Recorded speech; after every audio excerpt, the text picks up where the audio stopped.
1994 оны 12 сарын 18-нд 27 настай Элисон Баатга Порт Элизабет хотын байрныхаа зогсоол дээр үл таних хоёрын эрд баригдсан юм. Тэд түүнийг машинд хүчээр суулгаж алагдсан. Нэгэн талбай руу аваачжээ. Тэнд Элисон хүчирхийлэлд өртөж хэдэн 10 удаа худуулуулан бараг толгоогоо тостуулах шахан хаягдсан байна. Гайхалтай нь Элисон тэр талбайд нас бараагүй.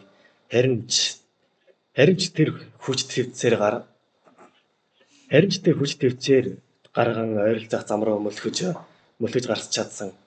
Мөгөөдөө тэндээс тосонж авч хамгийн ойрын эмнэлэг рүү өргөгдсөн юм аврагджээ. Айлсан бүхнийг санаж бүх хүчирхийлэгчдийн дүр төрхийг маш тодорхой хэлж өгсөн учраас цагдаа нар тэднийг хурдан баривчилж тэд өөртөө буруугаа хүлээн зөвшөөрсөн байна.